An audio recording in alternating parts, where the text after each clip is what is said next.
भाईजान अस्सलाम वालेकुम। वालेकुम अस्सलाम। खैरियत है? दुआएं अल्लाह का शुक्र। आज मैं सबसे एक ही मोटा सा सवाल पूछ रहा हूँ। जी जी। सहाफत जुर्म कब से हो? और इस मुल्क में पिछले 3.5 पौने 4 साल मुझे तो लगता है कि बाकायदा जुर्म है। बस आपने अपना ये सवाल का जवाब दे दिया कि 3.5-4 साल से ही जुर्म बन गया है सहाफत करना। बल्कि जब आपको याद होगा ये गवर्नमेंट आई थी तो इनके जब फेडरल मिनिस्टर फवाद चौधरी ने कहा था कि अब इसमें कोई चार्म नहीं है मीडिया इंडस्ट्री में, एंटरटेनमेंट को आगे लेके हाँ इंटरनेट, तो आप लोग ये छोड़ दें और कोई और ज्वाइन करिएगा, ये आपको याद होगा। तो उन्होंने पूरा उतरे उस बात पे और बेरोज़गार कर दिया है वर्कर साफ़ी को, और घरों के चूल्हे ठंडे कर दिए हैं। घरों में लोग घुसने के काबिल कि भाई जिन लोगों ने घरों के किराए देने हैं मालकान तंग करते हैं। लोग प्रेस क्लब में पनाह लेके बैठे हुए हैं कि मालक उन्हें तंग करते हैं, तनख्वाह मिलती है, किराया कहाँ से दें। तो इतने बुरे हालात हो गए हैं कि लेकिन इस हुकूमत ने, और ऊपर से पाबंदियाँ, ये असल में इश्तिहारात बंद नहीं की, ये वर्कर साफ़ी के चूल्हे बंद किए हैं इन्होंने, डायरेक्टली वो चूल्हे बंद किए हैं ना। लेकिन एट द सेम टाइम वो जो आप कह रहे हैं ना कि साफियों के चूल्हे बंद एंड एवरीथिंग, वो हमारे वर्किंग साफी के बंद करके अपने बंदे घुसाए जरूर हैं, अपने बंदे हमसे बहुत अच्छी सैलरीज पे, हाँ, बहुत अच्छी जगहों के ऊपर अपने वर्कर घुसा दिया। ठीक ये कर रहे हैं सोशल मीडिया को प्रमोट, और इस जो सा ये मीडिया हमारा इलेक्ट्रॉनिक मीडिया या प्रिंट मीडिया, इनको ख़त्म कर रहे हैं। हम ये नहीं कि हम सोशल मीडिया के ख़िलाफ़ नहीं है, करें, लेकिन इसको तो बंद ना करें।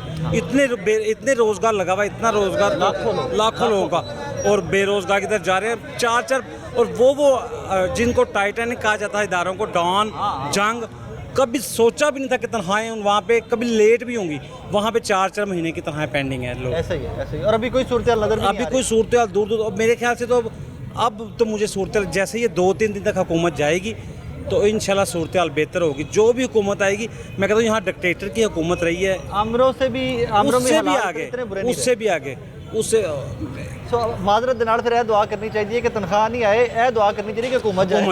बेशक हुकूमत जाए। इससे पहले आपके सामने जो मैं नाम तो नहीं लेता, जो डिक्टेटर यहाँ पे मुक्के लहरा के कहता था कि मैं ही हूँ सब कुछ, कि इससे पहले भी जो शख्स यहाँ तख्त नशीं था उसको भी अपने खुदा होने पे इतना ही यकीन था। Thank you very much, thank you साहब। वालेकुम सलाम जी। कैसे खैरियत? अल्लाह का शुक्र करम में लगा। साहब क्या जर्नलिज्म क्राइम हो गया हुआ है? नहीं जी, जर्नलिज्म तो किसी दौर में भी क्राइम नहीं रहा। लेकिन क्या नई बात पे ये इस टेन्योर, सिर्फ इस गवर्नमेंट के अंदर दूसरा अटैक, कभी इश्तिहार बंद कर रहे हैं, कभी केबल से ऑफेयर करवा रहे हैं, और अगर जुर्म नहीं है तो हम कौन सा जुर्म कर बैठे हैं? नहीं, असल में ये जो आप हुकूमती इक़दाम की बात कर रहे हैं, इसके लिए किसी जुर्म की ज़रूरत नहीं होती। तो ये आपको पता है, एक जंग है, 2 तरफा जंग है, तो जिस बंदे के पास जितनी ताकत होती है वो उसका मुजाहरा करता है। प्रोफेसर साहब, जंग में तो आप एक कोई रूल्स डिफाइंड है ना, लेकिन अगर आप मुआशी कत्ल पे आ जाएं कि आप वो सोर्स ऑफ इनकम ही बंद कर दें कि जहाँ से कोई न्यूज़ चैनल या अखबार चल रहा है, तो वो तो बड़ा बिलो द बेल्ट जाके खेलने वाली जंग है ना। ये ऐसे ये इस हुकूमत की बात नहीं, हम जानते हैं, हम साफ़ी, हम हर हुकूमत में ये सहते रहे हैं, वो हमराना दौर हो, वो नामनाद जमहूरी दौर हो, वो इमरान खान की हुकूमत हो, नवाज शरीफ की हुकूमत हो, या किसी ज़ियाउल हक की, मुशर्रफ की हुकूमत हो, ये हर दौर में ऐसा होता रहा है। और हमें ज़ाहिर हम साफ़ी लोग हैं, हमने इसका मुकाबला करना है।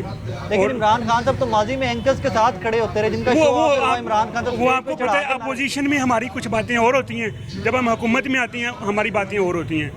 जब आप देखें इस वक्त जितनी पार्टियाँ अपोजिशन में हैं वो हमसे बड़ी इज़हारी यकजहती करेंगे, लेकिन जब उनमें से किसी की हुकूमत बनेगी वो यही इक़दाम करेंगे, यही पीपल्स पार्टी, यही होता रहा है, हम इसकी आई विटनेस हैं, ये कोई आज नई बात नहीं है।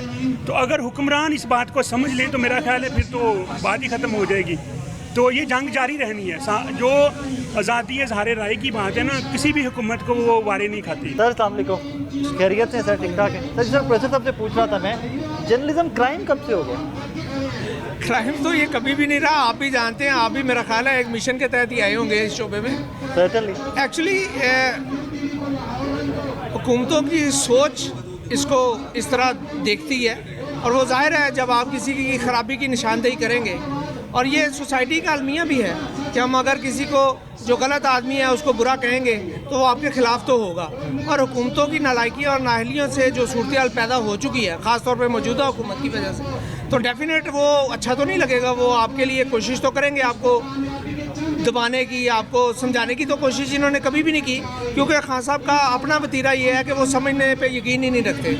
उनका लबो लहजे ऐसा है, वो वन मैन आर्मी बनने की कोशिश करते हैं, और वो ज़ाहिर है उनका मिजाज इस वक्त इस हद तक ख़राब हो चुका है कि पहले वो गालियाँ निकालते थे दूसरों को, फिर अपने को निकालना शुरू कर दिया। तो ये कोई ऐसा नई बात नहीं है मेरे को। लेकिन सर देखिए, जंग में भी रूल्स का तयन किया जाता है कि जी आप औरतों पे हमले नहीं करेंगे, बच्चों पे हमले नहीं करेंगे, लेकिन जर्नलिज्म की जंग के अंदर आकर तो सीधा अटैक ही आपके किचन पे किया जाता है कि जी सैलरियाँ बंद हो गई चाहिए, इश्तिहार बंद कर दो, तनख्वाहें बंद कर दो। नहीं मेरी जान, असल में वैसे तो जंगों में भी अब इस कानून को फॉलो नहीं किया जाता। अभी जो यूक्रेन में हो रहा है वहाँ भी बच्चे मरे हैं, इसराइल में मर रहे हैं, सारा कुछ हो रहा है, शाम में मरे हैं बेतहाशा। एक्चुअली उन्होंने दबाना तो मालकान को ही होता है। अब वो डेफिनेट बड़ी माजरत के साथ कि मालकान अपना दबाव आगे मुलाजमीन पे शिफ्ट करते हैं। वो ज़ाहिर है वो 16-16 सफ़ात के अखबारात 8-8 सफ़ात पे मुश्तमिल हो गए, सुकड़ के रह गए। अब वो ज़ाहिर है अगर कोई भी इदारा जब कोई आगाज़ करता है तो वो कहा तो यही जाता है कि हम सहाफ़त का अलम लेके उठे हैं, लेकिन ज़ाहिर है जब उसके लिए ज़िंदा रहने का, सांस लेने का रास्ता बंद कर दिया जाएगा तो वो उसका असर बिलाखिर मुलाजमीन पे ही पड़ेगा। बिल्कुल आएगा। तो वो किचन ज़ाहिर है मुलाजमीन का ही ख़राब होता है। मालकान तो बड़ी फिर माजरत के साथ उनका तो लाइफस्टाइल आप भी जानते हैं, लेकिन ये इफेक्ट तो डेफिनेटली होता है ना उन लोगों का भी। एक इतना बड़ा इदारा जिसमें 1500 जाहिर है रखे जाते हैं, वो लाजमी बात है, ऐसे ही है। और असर तो होता है। उसकी वजह यह है कि आप खुद कोई प्रोजेक्ट डिज़ाइन करते हैं तो आपकी ये ख्वाहिश होती है कि ये फले फूले, और उसमें लोगों को इसीलिए शामिल किया जाता है कि यार इसमें ज़ाहिर है जब शामिल किया जाता है तो लोगों को रोज़गार भी मिलता है। अब जब रोज़गार उनको मौके पिछले इलेक्ट्रॉनिक मीडिया के आगाज़ में चंद हज़ार लेने वाले लाखों रुपया सैलरीज लेते रहे, ठीक है, वो ज़ाहिर है मालकान के अपने तरीक़ाकार की वजह से था। लेकिन अब वो उस पे भी आप ख़ास तौर पे ये जो इशू आया है कि मुझे ये पसंद नहीं है, इसको स्क्रीन ऑफ कर दी जाए ना। तल्लत साहब का इशू चल रहा है ना कि तल्लत हुसैन साहब पसंद नहीं है, नियो ने ऑनर क्यों किया, शो क्यों स्टार्ट किया उनका। ऐसे ही, बल्कि अभी कुछ दिन पहले हम वहाँ इत्तेफाक से जब एक तल्लत साहब के लिए स्टूडियो तैयार हो रहा था तो जब पता चला कि यार तल्लत साहब आ रहे हैं तो हमारा बीइंग ए यूनियनिस्ट मेरा अपना ये सवाल था वहाँ दोस्तों से कि क्या जी बिल्कुल, तो जाहिर है अगर मालकान ने उनको रखा है तो वो जाहिर है वो उनका मतबा नज़र भी यही होगा कि हक और सच की बात की जाए। लेकिन उनको ये अंदाज़ा होना चाहिए था, और था भी मेरा ख्याल, क्योंकि माजी में भी नई बात पे इस तरह की कदगनें लगती रही हैं। तो जाहिर है अब तल्लत साहब का वज़न अगर दूसरे इदारे नहीं उठा रहे, नई बात ने या न्यू ने उठाया है, तो आज का जो प्रोटेस्ट है वो इसीलिए है कि हम तल्लत साहब के साथ भी हैं और इस इदारे के साथ भी हैं। इस इदारे को चलना चाहिए। इदारे के साथ है, नाम तल्लत साहब के साथ है, हम जर्नलिज्म के साथ हैं, सर सहाफत के साथ इदारे रहेंगे तो जर्नलिज्म होगा।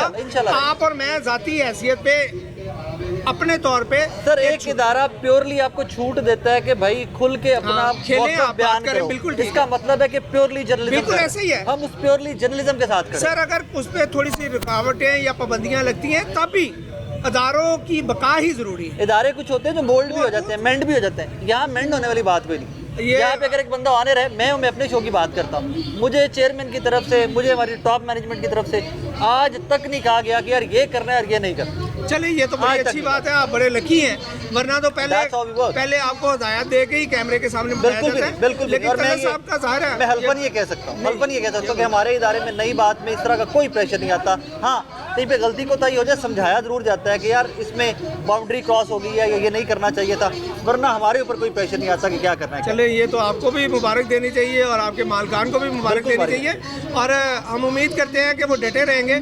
क्योंकि दिन गिने जा चुके हैं और उम्मीद की जा सकती है कि, और वैसे भी ये वो चिराग है जो गुजरने से पहले फड़फड़ा रहे हैं। मेरा ख्याल है बीइंग ए जर्नलिस्ट हमें हौसला रखना चाहिए। Thank you very much sir, thank you.